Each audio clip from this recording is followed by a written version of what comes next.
Um encontro imediato como uma estranha criatura da água. Agosto 7, 2019. Em outubro de 1907, um encontro notável e aterrorizante com um monstro aquático ocorreu no Rio Solimões, na Colômbia.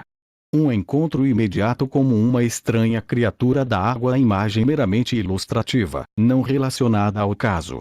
A história veio de um respeitado explorador e aventureiro alemão, Franz Hermann Schmidt, que, junto com um companheiro, o capitão Rudolf Flem, que passaram semanas explorando as áreas mais selvagens da Colômbia e em busca de tudo selvagem e maravilhoso.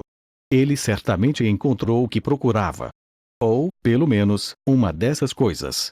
Após 12 dias ao longo do rio Solimões, Schmidt, Flem e seus guias indígenas chegaram a um vale remoto, coberto de vegetação densa e alimentado por um pequeno lago raso.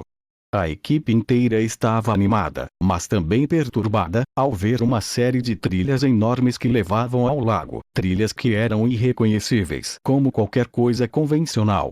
Além disso, havia evidências de que o que quer que saísse das trilhas estava se alimentando das folhas de certas árvores a uma altura de cerca de 4,5 metros. Em outras palavras, essa criatura era formidável e enorme. No dia seguinte, algo surpreendente ocorreu. Enquanto Schmidt, Flem e seus guias iam pelas águas do lago em canoas, ouviam repentinamente altos estrondos e respingos vindo da direção da vegetação espessa da margem para o lado direito. Os guias, parecendo ter alguma consciência pré-existente da fera que se escondia, sumiram de vista, entraram em pânico e remexeram furiosamente suas canoas para longe da borda e para a porção central do lago. Nas palavras do próprio Schmidt, houve um grito repentino entre eles, uma coisa grande e escura, meio escondida entre os galhos, subiu entre eles e houve uma grande comoção. Um dos índios empolgados começou a remar o barco longe da costa e, antes que pudéssemos detê-lo, estávamos a 30 metros da linha d'água. Agora não podíamos ver nada e os índios recusavam-se a voltar, enquanto nem eu nem Flem nos importávamos em deixar de lado nossos rifles para remar. Houve um grande acenar de plantas e um som como pesados tapas de um grande remo, misturado com os gritos de alguns dos macacos se afastando rapidamente do lago. Um ou dois que foram feridos ou segurados gritavam, então os seus gritos cessaram. Durante 10 minutos inteiros houve silêncio, depois a vegetação começou a se mexer novamente, voltando para o lago. Vimos um monstro assustador que descreverei agora.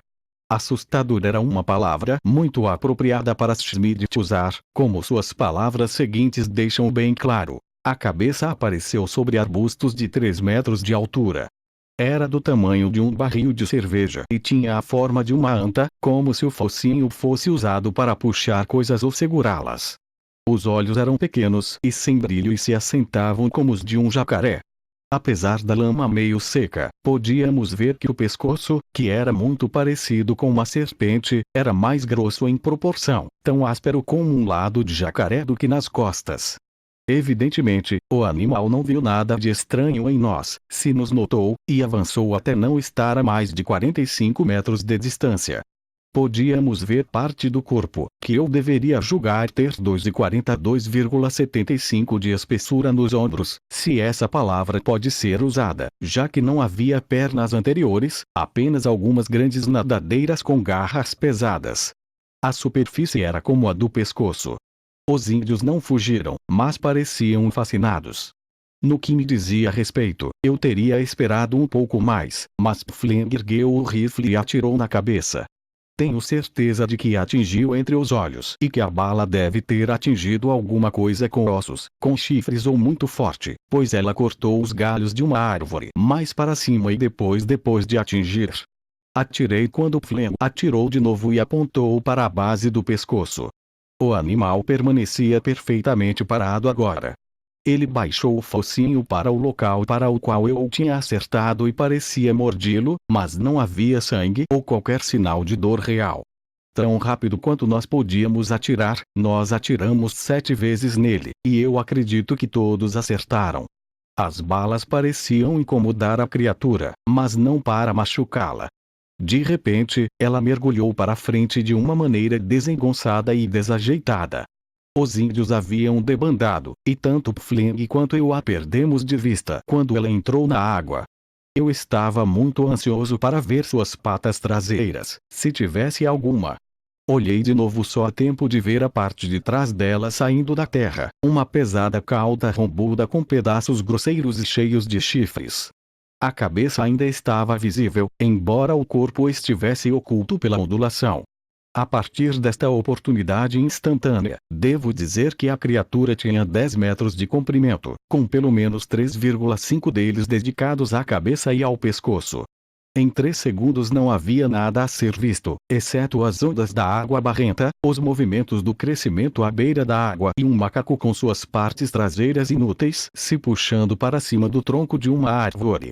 Enquanto os índios remavam freneticamente para longe, coloquei uma bala no coitadinho para deixá-lo sair da sua miséria.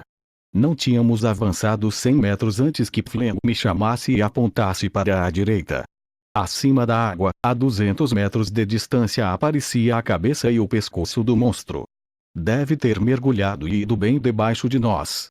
Depois de alguns segundos de olhar, começou a nadar em nossa direção e, como nossas balas pareciam não ter efeito, remamos apressadamente.